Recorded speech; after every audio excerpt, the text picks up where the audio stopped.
Hello दोस्तों, हमारे YouTube channel में आप सभी का स्वागत है। तो दोस्तों, इस वीडियो में हम जेन टेक्नोलॉजीज स्टॉक को डिस्कस करने वाले हैं। फर्स्ट ऑफ ऑल एक लेटेस्ट अपडेट है यहाँ पर स्टॉक की रेटिंग एंड टारगेट प्राइस को लेकर, जो कि एक बड़े ब्रोकरेज फर्म के द्वारा दी जा रही है।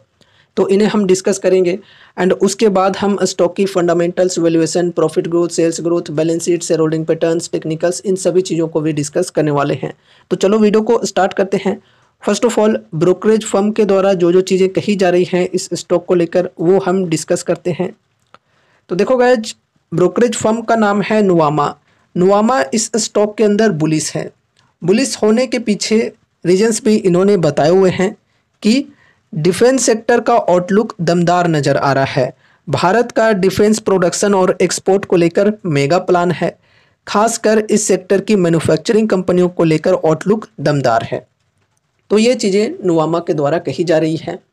अब देखो, एक्चुअल में भी अगर हम बात करें तो डिफेंस सेक्टर के अंदर गवर्नमेंट की सपोर्ट काफ़ी बेहतरीन देखने को मिल रही है। चाहे हम डिफेंस प्रोडक्शन या फिर डिफेंस एक्सपोर्ट की बात करें, बहुत ही ज़्यादा गवर्नमेंट की कोशिशें चल रही हैं इनको ग्रो करने की। एंड स्पेशली अगर हम डिफेंस एक्सपोर्ट की बात करें तो डिफेंस एक्सपोर्ट के ऊपर गवर्नमेंट काफ़ी ज़्यादा ध्यान दे रही है, जिसमें यहाँ पर देखो 50,000 करोड़ का टारगेट रखा गया है कि आने वाले कुछ सालों में डिफेंस एक्सपोर्ट को हम 50,000 करोड़ तक पहुँचाएँ। तो गवर्नमेंट की सपोर्ट काफ़ी बेहतरीन मिल रही है डिफेंस सेक्टर के अंदर। इस वजह से ये जो ब्रोकरेज फर्म है ये बुलिश हैं इस स्टॉक के अंदर। खासकर इस सेक्टर की मैन्युफैक्चरिंग कंपनियों को लेकर आउटलुक दमदार है। ये चीज़ें कही जा रही हैं ब्रोकरेज फर्म के द्वारा। Domestic brokerage firm Nuvama institutional ने मल्टीबैगर डिफेंस स्टॉक जेन टेक्नोलॉजीज के स्टॉक में कवरेज की शुरुआत की है और बड़ा टारगेट दिया है। इस स्टॉक ने 2 साल में निवेशकों को 7 गुना ज़्यादा रिटर्न्स दिया है। चलो, बहुत ही अच्छी बात है। आगे बढ़ते हैं। रिटर्न्स तो यार यहाँ पर इन्वेस्टर्स को बहुत ही बेहतरीन बने हैं पिछले कुछ सालों में। अब देखो, यहाँ पर रेटिंग एंड टारगेट प्राइस को डिस्कस करते हैं। डोमेस्टिक एनालिस्ट ने बाई रेटिंग के साथ कवरेज की शुरुआत की है और 2200 रुपये का पहला टारगेट दिया है। तो बाई की रेटिंग दी जा रही है यहाँ पे एंड टारगेट प्राइस दी जा रही है 2200 की, जो कि करंट मार्केट प्राइस लगभग 1667 की है। तो इससे ये 32 टू 33% ज़्यादा है। ठीक है, मतलब करंट मार्केट प्राइस से 32 से 33% तक यहाँ पर गेन आ सकती है, तेज़ी आ सकती है, ये कहना है डोमेस्टिक ब्रोकरेज फर्म नुवामा का। तो ब्रोकरेज फर्म बेसिकली यहाँ पर काफ़ी पॉजिटिव है। अब चलो यहाँ पर हम पास्ट के रिटर्न्स को थोड़ा डिस्कस करते हैं एंड उसके बाद बाकी के चीज़ों को भी डिस्कस करेंगे। तो यहाँ पर फर्स्ट ऑफ ऑल हम ईयर टू डेट की बात करें, यानी कि इस साल के रिटर्न्स की बात करें, तो देखो यहाँ पर 110% के अप्रोक्स रिटर्न्स बने हैं। मतलब इस साल इन्वेस्टर्स के पैसे डबल हो चुके हैं। काफ़ी अच्छी बात है। अगर हम पास्ट 1 ईयर की भी बात करें तो पास्ट 1 ईयर में भी यहाँ पे हमें 115% की गेन देखने को मिल रही है। 115% के रिटर्न्स बने हैं। अगर हम पास्ट 5 ईयर्स की बात करें तो पास्ट 5 ईयर्स में बहुत ही बेहतरीन रिटर्न्स बनाकर दी है कंपनी ने, लगभग 2500% की। बहुत ही बढ़िया। अब यहाँ पे देखो, अगर हम इंस्टीट्यूशनल इन्वेस्टर्स की बात करें, लाइक एफआईआईज की पहले बात करें, तो देखो अगस्त 2024 में काफ़ी अच्छी बाइंग हुई है। 3.09% से बढ़कर इनकी होल्डिंग 5.86% की हो चुकी है। फिर यहाँ पर हम डीआईएच की बात करें तो डीआईएच के तरफ से भी काफ़ी अच्छी बाइंग हुई है। अगस्त 2024 में 3.37% से बढ़कर 8.1% पर आ चुकी है। काफ़ी इंटरेस्ट यहाँ पर देखने को मिल रही है एफआईआईज एंड डीआईएच के अंदर। तो बेचने वाले कौन हैं यहाँ पर? First of all promoters and उसके बाद पब्लिक एंड फिर अदर्स के द्वारा भी हमें कुछ सेलिंग देखने को मिल रही है। लेकिन अच्छी बात यहाँ पर यह है कि खरीदने वाले बड़े बड़े इंस्टीट्यूशंस हैं। चलो, बहुत ही बढ़िया। अब यहाँ पर हम स्टॉक की फंडामेंटल्स एंड वैल्यूएशन वगैरह को डिस्कस करते हैं। First of all market cap की बात करें तो मार्केट कैप है यहाँ पर 15,058 करोड़ की, स्टॉक पी 98 की है, इंडस्ट्री पी 76.7 की है। तो इंडस्ट्री पी के मुकाबले में स्टॉक की पी ज़्यादा है, पीज रेशियो भी ज़्यादा ही देखने को मिल रहा है 1.72 की। तो वैल्यूएशन फिलहाल एक्सपेंसिव है स्टॉक के अंदर। एंड आरओसी के परसेंटेज की बात करें तो 46.1%, आरओई 33.1%, काफ़ी बेहतरीन है। प्रमोटर्स होल्डिंग 51.3%, प्लेज परसेंटेज 0 है, बढ़िया है। करंट प्राइस 1668 की, 52 वीक हाई 1970 और लो है 650 की। बुक वैल्यू 53.4 रुपये की। डेप्ट है मामूली सी 6.03 करोड़ की, और डेप्ट टू इक्विटी की जो रेशियो है वो भी हमें ठीक देखने को मिल रही है 0.01 की। फ्री कैश फ्लो माइनस में यहाँ पे -16.7 crore. Dividend rate 0.06%, face value 1 रुपये की, ईपीएस है 18.8 रुपये की। फंडामेंटल्स की ओवरऑल बात की जाए तो बढ़िया है, वैल्यूएशन फिलहाल थोड़ी एक्सपेंसिव है और स्मॉल कैप कंपनी है तो उस हिसाब से यहाँ पर रिस्क भी ज़्यादा है। अब चलो यहाँ पर प्रॉफिट एंड लॉस स्टेटमेंट को डिस्कस करते हैं। फर्स्ट ऑफ ऑल सेल्स की बात करें तो सेल्स के अंदर हमें बढ़िया कंसिस्टेंसी देखने को मिल रही है पिछले कुछ सालों में। 70 करोड़, 219 करोड़, 440 करोड़, 562 करोड़, चलो बढ़िया है। नेट प्रॉफिट की बात करें तो नेट प्रॉफिट के अंदर भी हमें कंसिस्टेंसी देखने को मिल जाती है, 3 करोड़, 50 करोड़, 130 करोड़ और फिर 161 करोड़। आगे बढ़ते हैं, compounded sales growth and profit growth को डिस्कस करते हैं। तो यहाँ पर देखो काफ़ी बेहतरीन परसेंटेज हमें देखने को मिल जाती है, डबल एंड ट्रिपल डिजिट्स के साथ में देख सकते हो, यहाँ पर बहुत ही बढ़िया है। 25%, 37%, 100% एंड 79%। अगर हम कंपाउंडेड प्रॉफिट ग्रोथ की बात करें तो यहाँ पर हम पास्ट 10 ईयर्स के प्रॉफिट ग्रोथ की बात करें तो ट्रिपल डिजिट्स के साथ देखने को मिल रही है 112% की, बहुत ही बढ़िया है। 5 ईयर्स में भी बढ़िया है 57% की, 3 ईयर्स में 257% की, टीटीएम में 89% की। तो ओवरऑल यहाँ पर हम compounded sales growth and profit growth की बात करें तो बहुत ही बेहतरीन देखने को मिल रही है, double digits and triple digits में है और बहुत ही बढ़िया परसेंटेज में है। अब देखो दोस्तों, अगर हम स्मॉल कैप्स में इन्वेस्टमेंट करते हैं तो क्यों करते हैं, ताकि हमें वहाँ से ज़्यादा रिटर्न्स मिल पाएँ, इसी वजह से तो हम स्मॉल कैप्स के अंदर रिस्क लेते हैं, है ना। अब देखो दोस्तों, हमें वहाँ पर ज़्यादा रिटर्न्स कैसे मिल पाएंगे, जब कंपनी बढ़िया तरीके से ग्रो करेगी।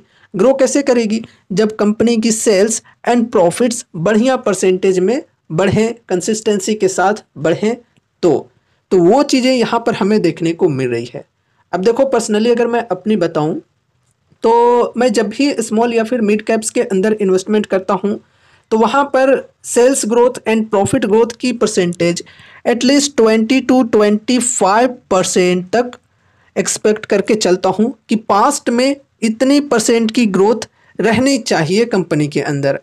अब इस हिसाब से देखा जाए तो ये जो कंपनी है इनके अंदर सेल्स एंड प्रॉफिट ग्रोथ की परसेंटेज काफ़ी बेहतरीन है, ठीक है। 20 to 25% की मेरी स्ट्रेटेजी होती है कि एटलीस्ट इतनी परसेंट की सेल्स एंड प्रॉफिट ग्रोथ मुझे मिले तो मैं इन्वेस्टमेंट की सोच पाऊंगा, लेकिन इससे भी बेटर यहाँ पर देखने को मिल रहा है।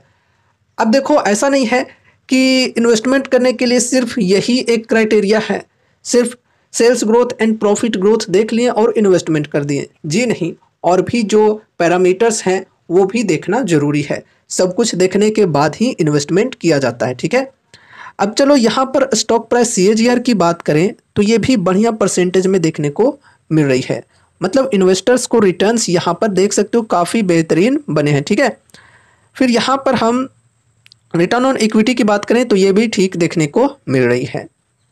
अब चलो यहाँ पर हम बैलेंस शीट को डिस्कस करते हैं। तो first of all cash reserve की बात की जाए तो फिलहाल कंपनी के अंदर कैश रिजर्व है 440 करोड़ की।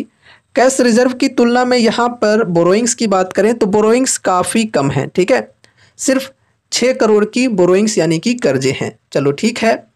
अगर यहाँ पर हम टोटल एसेट्स की बात करें तो टोटल एसेट्स भी कंपनी की बढ़ रही है और फिलहाल 750 करोड़ रुपए के टोटल एसेट्स हैं कंपनी के अंदर। तो दोस्तों ओवरऑल यहाँ पर हम fundamentals, profit growth, sales growth, balance sheet, share holding patterns and past के रिटर्न्स, इन सभी चीज़ों की बात करें तो काफ़ी बेहतरीन परफॉर्मेंस रही है कंपनी की। वैल्यूएशन की बात करें तो वैल्यूएशन फ़िलहाल थोड़ी एक्सपेंसिव है। और देखो ये जो कंपनी है एक स्मॉल कैप कंपनी है, तो उस हिसाब से रिस्क की यहाँ पर हम बात करें तो रिस्क भी काफ़ी ज़्यादा है, ये समझकर चलना है। अब चलो यहाँ पर हम टेक्निकल्स को भी डिस्कस करते हैं। तो दोस्तों अभी हम आ चुके हैं जेन टेक्नोलॉजीज़ की टेक्निकल्स के अंदर। अब एक मोस्ट इम्पॉर्टेंट बात कि ब्रोकरेज फर्म नुवामा के द्वारा स्टॉक के अंदर बाई की रेटिंग दी जा रही है एंड टारगेट दी जा रही है 2200 की, जो कि करंट मार्केट प्राइस से 32-33% ज़्यादा है। तो क्या इन चीज़ों को सुनने के बाद हमें अब डायरेक्ट इन्वेस्ट कर देना चाहिए, बिना कुछ सोचे समझे आंख बंद करके इन्वेस्ट कर देना चाहिए? जी नहीं, सुनो सबकी लेकिन करो अपनी। आपको अपनी भी स्टडी, अपनी भी एनालिसिस करनी जरूरी है, क्योंकि अगर आप दूसरों के कहे सुने में आकर ऐसे ही इन्वेस्ट कर देते हो तो फिर आप इन्वेस्ट तो कर दोगे लेकिन आप उसे लॉन्ग टर्म के लिए होल्ड नहीं कर पाओगे।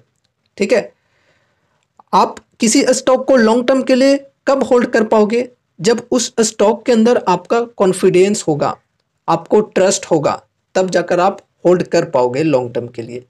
और ये कॉन्फिडेंस एंड ट्रस्ट आती कहाँ से है? जब आपकी खुद की स्टडी, खुद की एनालिसिस होती है। तो खुद की स्टडी, खुद की एनालिसिस काफ़ी ज़रूरी है, तब जाकर जो कॉन्फिडेंस का लेवल है वो बिल्डअप होता है, ट्रस्ट बनता है, और तब जाकर हम किसी स्टॉक को लॉन्ग टर्म के लिए होल्ड कर पाते हैं। ठीक है, तो इसलिए अपनी स्टडी, अपनी एनालिसिस करनी भी काफ़ी ज़रूरी है। एंड यहाँ पर एक और बात कि जो भी चीज़ें हम डिस्कस कर रहे हैं वो सिर्फ और सिर्फ एजुकेशनल पर्पज से कर रहे हैं। आप सभी को यहाँ पर कोई भी बाय या सेल की कॉल टिप या रिकमेंडेशंस नहीं दी जा रही है। तो इसलिए आपको अपने तरफ से स्टडी एनालिसिस करनी जरूरी है, या फिर अगर आपके फाइनेंशियल एडवाइजर्स हैं तो उनसे एक बार कंसल्ट जरूर से करना है एंड उसके बाद ही कोई डिसीजंस लेने हैं। ठीक है, अब चलो यहाँ पर हम टेक्निकल्स को समझते हैं। तो देखो 52 वीक हाई के लेवल से करंट प्राइस जो कि है 1667 के अप्रोक्स, यहाँ तक के डिस्काउंट की बात करें तो लगभग 15-16% की डिस्काउंट मिल रही है फिलहाल। अगर किन्हीं को ये कंपनी पसंद है और डिस्काउंट पसंद आ रही है तो वो यहाँ पर फर्स्ट एसआईपी करके चल सकते हैं, बल्क में बाइंग के लिए बिल्कुल भी नहीं। छोटी सी अमाउंट के साथ एसआईपी स्टार्ट कर सकते हैं, इन्वेस्टमेंट की शुरुआत कर सकते हैं। फिर अगर गिरावटें कंटिन्यू रहीं तो हर 5 से 10% की डिप पर एड ऑन करके भी चल सकते हैं, लेकिन हाँ ध्यान में ये रखना है कि एड ऑन करने के चक्कर में ऐसा ना हो कि अपने पोर्टफोलियो का एक बहुत ही बड़ा वेटेज सिर्फ इस एक स्टॉक के अंदर दे दिया। ऐसे में रिस्क काफ़ी ज़्यादा बढ़ सकती है, तो इसलिए सोच समझकर लिमिटेड वेटेज के साथ ही चलना है। हाई रिस्क की, हाई रिवॉर्डिंग टाइप की कंपनी है। अब देखो पर्सनली अगर मैं अपनी बताऊं तो स्मॉल कैप्स में इन्वेस्टमेंट के लिए ये जो डिस्काउंट है ये मुझे कुछ खास नहीं लगती है। इसलिए अगर मुझे इन्वेस्टमेंट करना होता तो मैं क्या करता, मैं अभी थोड़ा वेट करता। अगर यहाँ पर देखो इस सपोर्ट की बात करें जो कि 1584 की है, तो यहाँ पर 52 एक हाई के लेवल से देखें तो लगभग 20 से 21% की डिस्काउंट मिल रही है, जो कि मेरे ख्याल से ठीक है। मुझे अगर इन्वेस्टमेंट करना होगा तो फर्स्ट एसआईपी यहाँ पर मैं करूँगा। ठीक है, वैसे कुछ दिनों से यहाँ पर इस सपोर्ट पर यह स्टॉक थी, कल के दिन स्टॉक के अंदर तेजी आई, इस वजह से ये सपोर्ट के थोड़ा ऊपर स्टॉक है। ठीक है, तो इस सपोर्ट पर अगर कोई बाइंग करना चाहते हैं, 20% की डिस्काउंट के साथ बाइंग करना चाहते हैं तो थोड़ा वेट कर सकते हैं। इस सपोर्ट पर अगर मिल जाए तो फर्स्ट एसआईपी कर सकते हैं। फिर गिरावटें अगर कंटिन्यू रहती हैं तो हर 5 से 10% की डिप पर ऐड ऑन करके चल सकते हैं। लिमिटेड वेटेज के साथ ही इन्वेस्टमेंट करेंगे, ऐसा ना हो कि अपने पोर्टफोलियो का एक बहुत ही बड़ा वेटेज सिर्फ इस एक स्टॉक के अंदर दे दिया। ऐसे में रिस्क एंड डिपेंडेंसी काफ़ी ज़्यादा बढ़ सकती है। ठीक है, तो इन सभी चीज़ों को ध्यान में रखकर चलना है। बाकी रिस्क को मैनेज करके चलना चाहते हो तो अपने पोर्टफोलियो के अंदर डाइवर्सिफिकेशन रखना भी काफ़ी ज़रूरी है ना। अब देखो यहाँ पर हम डिस्कस करते हैं सपोर्ट एंड रेजिस्टेंस के लेवल्स को। तो देखो स्टॉक के अंदर अगर तेज़ी रहती है तो नेक्स्ट रेजिस्टेंस होगी 1775 की एंड उसके बाद 52 वीक हाई की। अगर ये जो रेजिस्टेंस है 52 वीक हाई की ये ब्रेक होती है तो फिर हम 2200 तक मानकर चल सकते हैं कि शायद 2200 तक स्टॉक अब पहुंच जाए। बढ़िया वॉल्यूम के साथ अगर ब्रेकआउट मिलती है तो फर्स्ट रुकावट तो यहाँ पर ये है 1775 का रेजिस्टेंस, उसके बाद यहाँ पर 52 वीक हाई का रेजिस्टेंस। तो ये दोनों रुकावट हैं, ये दोनों लेवल्स ब्रेक हो जाते हैं तो फिर स्टॉक के अंदर हम और भी बढ़िया तेज़ी एक्सपेक्ट कर सकते हैं। फिर हम 2200 की टारगेट जो दी गई है स्टॉक के अंदर वो भी एक्सपेक्ट कर सकते हैं अगर बढ़िया वॉल्यूम के साथ तेज़ी रही तो। अगर ये जो रेजिस्टेंस है इससे प्रॉफिट बुकिंग चालू हो जाती है तो फिर हमारी सपोर्ट होगी ये फर्स्ट 1584 की एंड उसके बाद 1477 की। ठीक है, तो ये सपोर्ट एंड रेजिस्टेंस के लेवल्स को ध्यान में रखकर चलना है। ये रही हमारी आज की वीडियो जेन टेक्नोलॉजीज स्टॉक के ऊपर। उम्मीद है कि इस वीडियो के माध्यम से आपको कुछ यूजफुल इन्फॉर्मेशन मिले होंगे। तो वीडियो को लाइक करके चैनल को सब्सक्राइब कर देना और मिलते हैं अगले नए वीडियोज़ के साथ। तब तक के लिए बाय बाय।